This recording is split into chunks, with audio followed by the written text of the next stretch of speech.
the still of a moonlit night, I roamed the backwoods of a forgotten Montana town, a specter in the shadow of ancient pines.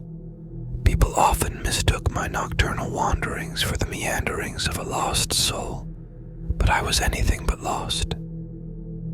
The night was my sanctuary, a realm where I reveled in my otherness, away from prying eyes. I remember it vividly, that peculiar night when the air was thick with the scent of pine and a mischievous undercurrent that teased my senses. It was a night much like any other, until it wasn't. As I strolled along the dirt path, wrapped in the embrace of darkness, my ears caught an unfamiliar rustle. A soft, deliberate shuffling of feet on leaves, out of sync with the natural rhythm of the woods. Intrigued, I slowed my pace, allowing the shadows to envelop me entirely.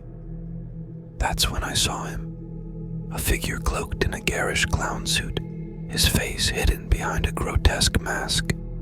He stood motionless, his gaze fixed on me, expecting fear, perhaps even a scream. But I am not one to oblige such banal expectations. I could sense his anticipation, the eagerness to capture my fright, to immortalize it in the digital ether of modern folly. But as I stood there, facing him, an odd sense of familiarity crept over me.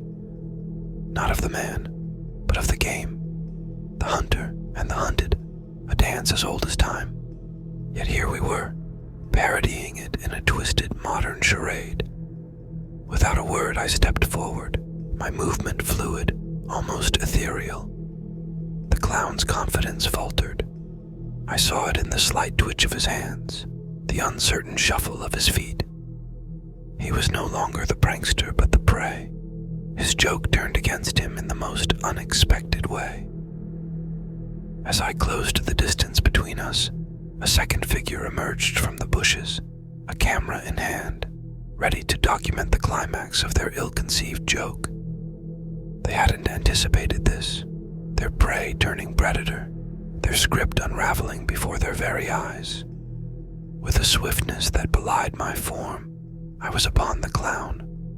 There was no struggle, no comedic scuffle as one might expect, just a swift, decisive end to his charade. The taste of him was as bland as his joke, a disappointing morsel in an otherwise uneventful night. The cameraman, a mere witness to the unforeseen turn of events, stood frozen, camera still rolling. I approached him, my steps deliberate, ensuring he understood the gravity of his mistake. In a gesture of magnanimity or perhaps whimsy, I merely took his toes, a token of his folly, leaving him otherwise unharmed. As I disappeared into the night, I made sure his camera would tell no tales of my visage. Let them wonder, let them speculate. After all, what is a monster if not a mystery, a shadow in the corner of one's eye? The night swallowed me whole, as it always does, leaving behind only the echoes of a scream and the lingering question of what lurks in the dark backwoods of Montana.